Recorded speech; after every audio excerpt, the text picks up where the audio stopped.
아멘. 할렐루야. 오늘 하나님 말씀 사도행전 13장 28절부터 31절까지 말씀입니다. 28절부터 31절까지 말씀. 죽일 죄를 하나도 찾지 못하였으나 빌라도에게 죽여달라 하였으니 성경에 저를 가리켜 기록한 말씀을 다 응하게 한 것이라. 후에 나무에서 내려다가 무덤에 두었으나 하나님이 죽은 자 가운데서 저를 살리신지라. 갈릴리로부터 예루살렘에 함께 올라간 사람들에게 여러 날 보이셨으니 저희가 이제 백성 앞에 그의 증인이라. 아멘. 할렐루야. 우리가 이 사도 바울의 사역 또 바나바의 사역 마가 요한을 바라보면서 참 세상에 쉬운 일은 하나도 없다. 사람들이 성공하려고 노력하지만 성공하는 사람들은 불과 5%에 불과하다고 얘기를 해요. 보통 사람들은 어려움 앞에서 좌절하고 넘어지고 또 그 자리 다시 돌아가고 다람쥐 쳇바퀴 도는 인생을 살아갈 수밖에 없어요. 그런데 성공한 사람들은요, 자신의 목표를 향해서 끝까지 쉬지 않고 달려간 그런 결과로 이룬 것이 바로 성공이란 단어예요. 중간에 포기함으로 늘 다시 원점으로 돌아갔다 다시 시작하고 중간에 포기하고 다시 돌아오고 이렇게 다람쥐 쳇바퀴 도는 게 아니라 내가 한 가지 목표를 세웠으면 그것을 이루기 위해서 좌로나 우로나 치우치지 않고 뒤돌아보지 않고 오직 앞만 보고 달릴 수 있는 그 결과가 바로 성공이란 단어죠. 그것은 하나님의 사역을 한다라고도 마찬가지예요. 하나님의 일이기 때문에 쉽게 이루어진다는 것은 잘못된 생각이죠. 그래서 잘못된 그 생각 때문에 하나님의 일하는 사람들은, 하나님 믿는 사람들은 기도하면 다 이루어진다라는 착각 속에 살아가는 거예요. 하나님 일을 하는데도 여러 가지 난관이 있어. 왜? 세상의 공주의 권세 잡은 자들이 늘 공격을 하잖아. 그렇기 때문에 우리가 그 환난과 연단을 이기고 나아가야 성공이란 단어 앞에 설 수 있다는 사실 명심하시기 바랍니다. 그것을 돌파하고 일어서는 것이 성공적인 목회를 이루는 것이고 또 성공적인 사업을 이룰 수 있는 조건이라는 거죠. 이 바울과 바나바가 구부로 바보에서 성공적으로 사역을 마친 뒤 이 바울의 일행은 버가에 도착을 했어요. 그래서 마가 요한은 예루살렘으로 돌아가요. 하지만 바울과 바나바는 비시디아 안디옥으로 들어가서 회당에 찾아가서 설교할 기회를 얻게 되고 유대인들은 그 유대인들을 중심으로 해서 예수 그리스도가 메시아임을, 그리스도이심을 가르치게 되죠. 그리고 메시아의 오심은 성경에 기록된 약속의 성취다. 즉 구약의 선지자들을 통해서 하나님이 예시해준, 예언해준 그것이 이루어진 거다라고 설명을 했어요. 그런데 이 하나님의 사역도 쉽게 이루어지질 않아요. 모든 사역이 성령 하나님의 인도와 도우심으로 순조롭게 진행되는 것은 아니라는 거죠. 내가 어떠한 생각을 갖고 어떠한 각오로 어떠한 모습으로 서 있느냐에 따라서 문제가 쉽게 될 수도 있고 어렵게 될 수도 있어요. 그런데 우리 사람들이 연약함을 비롯해서 또 살아가는 데서 어떤 변수를 감수해야 되고 때로는 절망적인 환경에 직면을 하게 돼요. 하나님의 뜻에 대한 명확한 확신과 또 성령 하나님이 나와 동행한다는 확신적인 믿음, 두차는 사명이 없으면 앞으로 나아갈 수 없다는 거죠. 그 모습이 지금 바로 사도 바울과 바나바 또 마가 요한의 모습에서 드러나요. 바나바와 함께 구부로에 도착한 사도 바울은요, 구부로 바보에서 주술적인 악령으로 총독 바기오를 잡고 있던 거짓 선지자 바예수를 물리쳐요.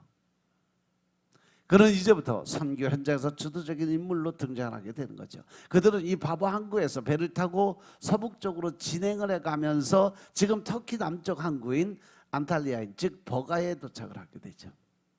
버가에 도착한 후에 바울과 함께 전도 여행에 동참했던 마가 요한은 어떤 이유인지 지금 나와 있는 건 없지만 아무튼 선교 여행의 중요한 시기점에서 선교를 포기하고 다시 예루살렘으로 돌아가 버려요.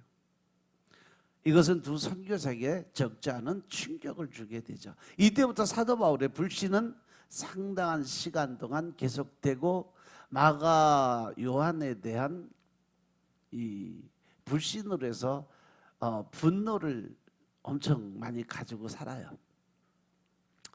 그래서 나중에 다시 마가 요한이 바울의 선교에 합류하려고 할 때 사도행전 15장 37절부터 39절 이제 앞으로 설명하겠지만 여기서 사도 바울이 이 마가 요한이 사역에 동참하려는 것을 아주 강력하게 반대를 해요. 그래서 여기서 누구하고부터 바나바하고 둘이 맞짱 떴어. 그래서 결국은 마가 요한 때문에 둘이 갈라지고 찢어져요. 서로 싸워가지고. 나중에 이제 다시 설명을 해드릴게요. 그렇게 마가 요한은 떠났지만 바울과 바나바 선교 사역은 계속 되게 됐죠. 그들은 버가에서 출발해서 북쪽으로 약 200km 떨어진 비시디아 안디옥에 이르게 됩니다. 그 길은 산맥을 통과하는 아주 험준한 길이었어요. 갑작스런 폭우로 황폐해진 경우도 많았고 산악 지역이기 때문에 로마 군인들 통제가 안 돼서 그곳에는 늘 강도가 출몰하는 지역으로 상당히 위험한 길이었어요. 이 비시디아 안디옥은 해발 1100고지에 위치한 곳이에요. 이것이 로마 지방에 속한 남부의 주요 도시로 로마로부터 지방 자치권과 세금 감면 혜택을 부여받았던 것. 이곳에 많은 유대인들이 정착해 살고 있던 디아스포라의 유대인들이 살고 있었던 곳이에요. 그래서 이곳에서 바울의 선교 전략은 먼저 유대인 회당에 들어가서 안식일 예배에 참석하는 걸 목표로 갔어요. 이 사도 바울의 선교 방법이 먼저 회당에 있는 지역을 먼저 방문을 하고 그리고 회당을 찾아 들어가서 그곳 사람들을 중심으로 복음을 전하는 걸 목표로 하는데 비시디아 안디옥에서도 사도 바울은 그러한 방법으로 복음을 전해서 성공을 했죠. 이러한 선교 전략에 따라서 바울과 바나바는 안식일에 유대인의 회당에 들어가서 집회 예배에 참석을 하게 됩니다. 이때 회장장들은 지정된 율법서와 선지서 낭독을 하고 난 후에 사람들을 보내서 바울과 바나바에게 백성들의 권할 말이 있거든 말하라고 청합니다. 즉 주일 설교를 부탁했죠. 어제 설명해드렸죠. 안디옥 회장장들은 아마도 바울과 그 일행이 어떤 말로 권면할지는 잘 몰랐어요. 바울이 서로 이렇게 대화를 하다 보니까 구약의 그 말씀에 대해서 아주 정통한 그러한 지식을 갖고 있는 바울에 대해서 호감을 가졌던 거죠. 그래서 회장장들은 바울과 그 일행을 호의적으로 받아들였어요. 아마도 이렇게 보면 사도 바울이 회당에서 복음을 전할 기회를 얻기 위해서 엄청나게 노력을 많이 한 것 같아요. 그러기 위해서 뭐부터 해야 돼? 사람들과 친하는 것부터 했어요. 그래서 거기에 있는 그 사람들과 많이 친하려고 노력을 한 거죠. 그들은 회당에 모인 사람들에게 적대적이거나 공격적인 방식으로 접근하지 않았다는 거죠. 그래야 회당에서 말씀을 전할 기회를 얻을 수 있기 때문에. 그 결과 회당장들이 사도 바울과 그 일행을 향해서 형제들이라고 부를 정도로 아주 친근해졌다는 거죠. 일단 사람이 친하고 보면 뭐가 열려? 마음의 문이 열려요. 그래서 서로 그 안에 뭐가 생겨요? 믿음이 생겨요. 그래서 그게 친하게 지나고 보다니까 이 복음을 전한 사람의 태도는 아주 중요해요. 그래서 우리가 인간관계를 갖는 것도 그래요. 그 사람들과 같이 먼저 친해져야 자기 속마음 털어놓고 자기 어떤 힘들고 어려운 부분도 이야기하고 좋은 것도 이야기하고 그러는데 서먹서먹한 사람들한테 자기 속내 털어놓는 사람 없잖아. 그래서 먼저 친할 수 있는 관계 회복이 우선이다. 하나님의 뜻에 대한 명확한 확신과 또 성령의 동행하심 철저한 사명이 없었으면 복음을 전파할 수 없다는 거예요. 그래서 복음 전할 기회를 얻고 정중의 마음을 얻기 위해서 전하는 사람은 기도하는 마음이 또 신중하고 겸손한 그 모습으로 살아갈 수 있어야 된다는 거죠. 복음에는 사람을 전적으로 변화시키는 능력이 있어요. 복음을 통해서 역사하시는 분은 하나님이시기 때문에 그 복음에는 사람을 전적으로 변화시키는 그 사람의 어떤 감성을 어떤 그 사람의 그 성격 자체를 또 그 사람의 마음의 문을 여는 그러한 힘과 능력이 바로 이 복음 안에 들어있어요. 그래서 여러분들 말씀 중심으로 살아가고 또 매일 말씀을 먹고 성령님과 동행해서 같이 영적인 생활을 하기 위해서 노력하는 이유는 바로 여기 있어요. 사람을 변화시키는 능력이 복음 안에 들어있기 때문에. 그래서 하나님은요, 세상이 복음 사역자를 가두든 풀어놓든 상관없이 하나님은 일하시는 하나님이심을 믿으시기 바랍니다. 그래서 제자들은 이런 하나님을 알기 때문에 매이는 것을 두려워하지 않고 사역에 정진을 다했어요. 따라서 우리 또한 제자들처럼 하나님만 의지하고 복음을 전할 수 있는 담대한 믿음을 갖는 여러분들 되시길 주님을 축원합니다. 사도 바울과 그 일행이 마가 요한이 떠난 후에도 실망하지 않고 계속 하나님의 복음을 증거하고 있어요. 복음의 핵심에는 누가 있다? 예수 그리스도가 계시다는 것을 증거해야 된다는 거죠. 이 사도 바울은 안식일의 회당에서 설교할 기회를 얻었을 때 그것을 놓치지 않고 바로 붙잡았어요. 기회가 온 거죠. 그동안 어느 기간이 지났는지는 안 나왔는데 꽤 오랜 시간 사도 바울과 바나바가 그 지역에서 머물렀던 건 사실이에요. 그 사도 바울이 설교하는 메시지는 크게 세 부분으로 나눠요. 첫째, 구약에 익숙한 유대인 청중을 고려해서 족장들로부터 세례 요한에 이르기까지 하나님 나라의 역사를 이스라엘의 역사를 쭉 구약의 그 설교를 쫙 설명을 해주는 거죠. 그리고 그 나라의 언약을 성취하시는 예수님의 십자가와 부활을 명쾌하게 증거를 해요. 그리고 마지막 부분으로 설교의 결론이자 적용으로 결국 뭐예요? 주 예수를 믿으라. 그리하면 너와 네 집이 구원을 얻으리라. 예수님을 믿으라고 권고하면서 예수님을 믿지 않으면 어떻게 되는 그 불신앙에 대한 경고의 메시지를 전해주는 거였죠. 그렇게 사도 바울은 비시디아 안디옥의 회당에서 사도 바울의 영감이 서려 있는 첫 설교를 시작을 한 거죠. 그런데 사도 바울의 특징이 뭐냐면 늘 어떤 직설적인 그러한 이 복음 전도를 한 게 아니라 늘 우회를 했어요.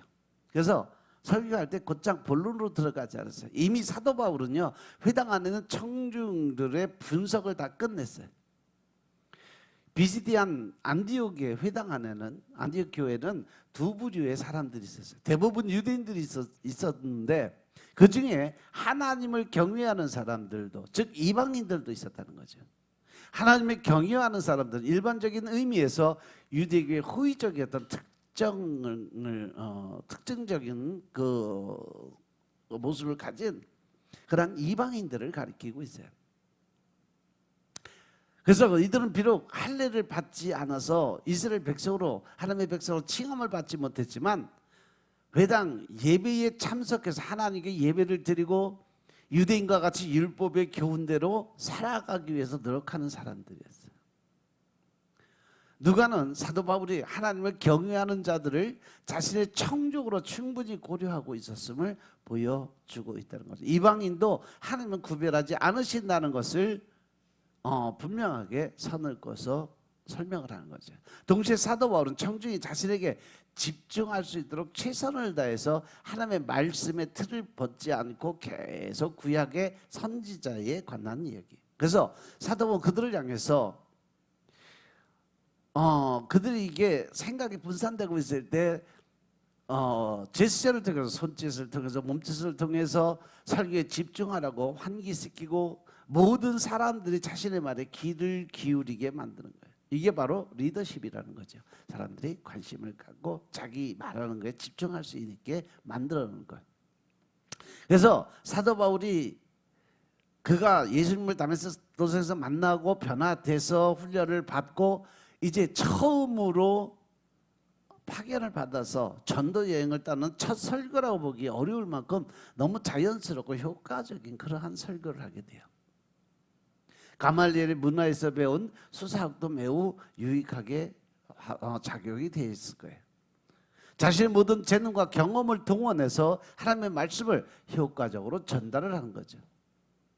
이 사도 바울의 설교는요, 출애굽 사건을 설명하면서 시작을 해요. 그리고 하나님을 왕으로 모시기를 거부한 사사시대, 그리고 다윗과의 하나님과 다윗과의 약속을 설명을 하죠. 사도 바울은 예수님께서 하나님과의 약속의 성취고 세례 요한에 의해서 메시아로 확증이 되었다라고 설명을 했죠.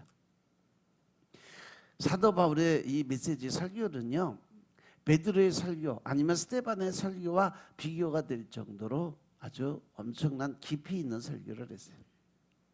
사도 바울의 설교와 두 다른 설교의 차이점은 분명히 뚜렷해요. 사도 바울은 하나님의 구속 역사에 강조점을 두는 설교를 했어요. 단순히 이스라엘 민족의 역사를 언급하는 것 같지만 하나님께서 패역한 이스라엘을 어떻게 사랑하셨고 어떻게 그들을 인도하셨는지를 설명하는 데 많은 관심을 쏟았죠. 출애굽에 대한 그 설명을 통해서 다윗 왕조가 세워지기까지. 이 단락에서 가장 핵심적인 표현은 바로 하나님의 크신 권능을 표현을 많이 해줬다는 거예요. 이 표현은 출애굽으로부터 다윗 왕조에 이르기까지 하나님께서 이스라엘을 어떻게 인도하고 보호하셨는지를 알게 만들어줘요. 큰 권능으로 이스라엘을 인도하신 하나님이 오래 참고 기다리신 것까지, 그리고 대적을 면하시고 땅과 사사들과 왕을 이렇게 새롭게 만드는 사울 왕의 그 등장까지 설명을 해줬죠. 최종적으로 하나님께서는 이스라엘을 위해서 마지막 보낸 게 누구다? 메시아다. 그게 그리스도 예수인데 너희들이 못 박아 죽이지 않았냐 이거죠. 이스라엘 백성의 상존 배경에는 하나님의 능력이 있어요. 다시 말해서 하나님이 주도적으로 하나님의 백성을 위해서 행하시는 능력이 있었다는 거죠. 사도 바울은 하나님의 구속 역사를 설명하면서 예수 그리스도의 오심이 하나님의 약속의 성취라고, 구약의 예언의 말씀이 메시아가 이 땅에 오셨다는 것을 선포한 거죠.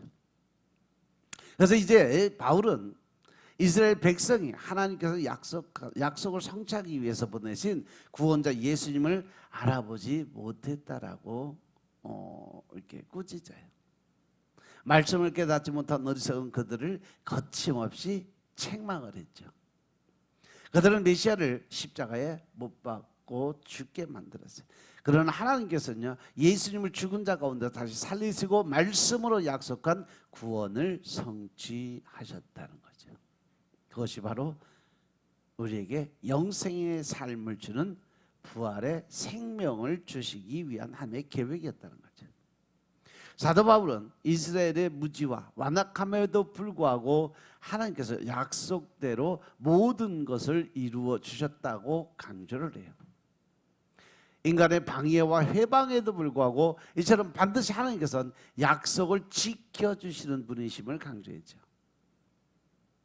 그러면서 하나님은 죽은 자 가운데서 예수님을 살리신 자라고 설명하면서 하나님의 최종 승리가 얼마나 영광스러운 것인지를 보여주는 거죠. 예수 그리스도의 부활은 인류의 모든 죄에 대한 궁극적인 승리를 선포합니다. 따라서 예수님의 부활은 하나님의 놀라운 구원의 이야기의 가장 팩트, 구원의 정점의 말씀입니다. 예수님께서 부활하신 후에 그 증거를 남기기 위해서 많은 사람들에게 모였어요. 먼저 갈릴리로부터 예루살렘에 함께 올라간 사람들이라고 소개를 해요. 바로 예수님의 제자들이었죠. 사도 바울은 부활하신 예수님께서 여러 날 동안 나타나신 이유가 제자들을 증인으로 만들기 위한 것이었다라고 설명을 해요.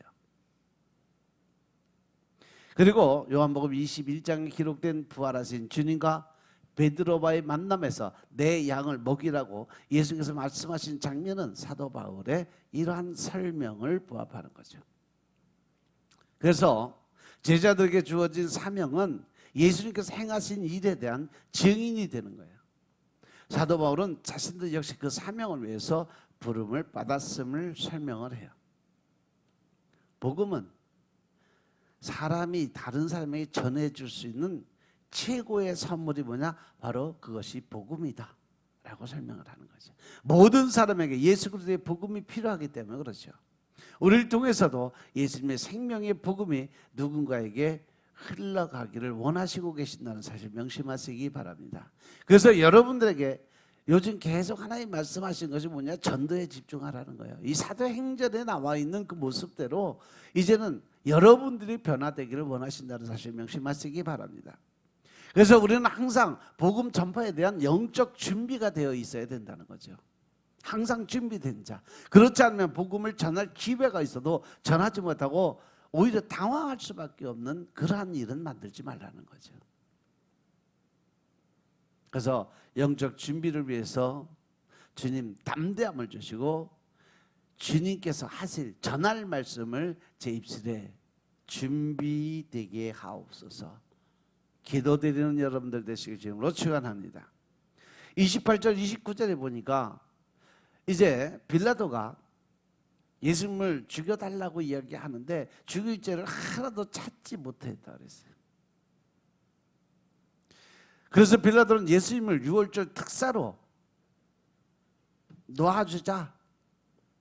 유월절 되면 특사로 사람을 살려주는 그러한 거기 풍습이 있는데 그걸 통해서 예수님을 살려주자 그랬더니 오히려 살인자인 바라바를 살리고 예수님을 십자가에 못 박으라고 소리를 지른 것이 바로 유대인들이에요. 결국 유대인들은 빌라도에게 예수님을 십자가에 죽여달라고 아주 강청을 합니다. 그들은 그 책임을 자신과 자신들의 후손이 지겠다라고까지 아글박을 쓰고 예수님을 죽이게 혈안이 돼 있어요. 그들이 예수님을 십자가에서 죽인 것도 시편 22편 이사에서 53장의 말씀에 그대로 응하게 된다는 사실 명심하시기 바랍니다. 예수님은 하나님으로 죄가 없으신 분이에요. 따라서 예수님은 자신의 죄로 죽은 것이 아니라는 사실이죠. 누구 때문에? 바로 우리의 죄로 인해서 죽었다는 거죠. 예수님은 나무에 달려 우리 대신 모든 저주를 받으셨어요. 예수님이 십자가에 죽으심으로 우리는 죄와 저주와 질병에서 자유함을 얻게 되었음을 믿으시기 바랍니다. 따라서 하나님의 축복을 받게 된 사람들이에요. 예수님 십자가에서 죽으신 것은 바로 하나님의 선하신 주권 속에서 이루어진 것임을 깨달으시기 바랍니다. 후에 그들은 예수님을 나무에서 내려다가 아리마대 사람 요셉의 그 새 무덤에 두었어요. 그리고 이제 30절, 31절에 보시면 하나님의 죽은 자 가운데서 그를 살리셨고 갈릴리로부터 예루살렘에 함께 올라간 사람들에게 여러 날 보이셨다 그랬어요. 하나님의 죽은 자 가운데 예수님을 살리고 변화된 새로운 몸으로 살리셨어요. 부활하신 예수님은 갈릴리로부터 시작해서 예루살렘에 올라간 12사도와 그 주위에 있던 사람들이 몇 명이나 된다고 그랬어요? 예수님이 승천하고 올라가는 구름 타고 올라가는 모습을 본 사람들이 500여 명이나 된다고 기록이 돼 있어요. 12사도 500여 명 형제에게 동시에 예수님이 보이셨어요. 40일 동안 확실한 증거, 내가 죽었다가 부활해서 다시 살아났다는 것을 많은 사람들이 보는 그 자리에서 다 확실한 증거를 보이셨다는 거죠. 부활의 주님은 승천해서 결국 우리에게 약속하신 성령을 보내주시고 12사도와 500여 형제와 야고보가 백성들 앞에서 예수님의 부활의 증인으로 서게 됩니다. 사도 바울 자신도 빛으로 오신 부활의 주님을 만났어요. 부활하신 예수님은 하나님의 아들이심을 고백을 합니다. 우리의 유일한 그리스도고 진정한 그리스도가 바로 그분이 바로 메시아라고 설명을 합니다. 바로 그분이 우리의 왕이 되시고 우리의 구원자이심을 고백을 합니다. 하나님께로 인도하는 길이고 진리고 생명이 되시는 그분이 바로 메시아고 그분이 바로 예수 그리스도이심을 선포하는 거죠. 또한 그분은 바로 우리에게 영생의 삶을 주시고 우리를 하나님 나라로 인도하시는 분, 그분이 바로 예수 그리스도이심을 믿으시기 바랍니다. 아멘. 32절부터는 이제 내일 다시 하겠습니다. 기도드리겠습니다. 아버지 하나님 감사드립니다. 오늘도 아버지 하나님 은혜 가운데 우리가 살아가게 하심을 감사드립니다. 오늘도 말씀에 의지해 살아갈 수 있도록 주님이 축복하시고 또 하나님의 뜻에 합한 자들에게 주님이 역사하여 주시고 신령과 진정의 마음으로 주님의 나라를 위해 살아갈 수 있는 영적인 군사의 역할 감당할 수 있도록 주님이 축복하옵소서. 오직 성령의 인도하심에 따라 우리의 삶이 새롭게 변화되게 하시고 오직 하나님의 의만을 드러낼 수 있도록 주님이 축복하여 주옵소서. 오늘 하루도 하나님을 기쁘게 하고 하나님을 웃게 만들 수 있는 하루의 삶을 살게 하옵소서. 모든 말씀 우리 주 예수 그리스도의 이름으로 감사드리며 기도드렸사옵나이다. 아멘.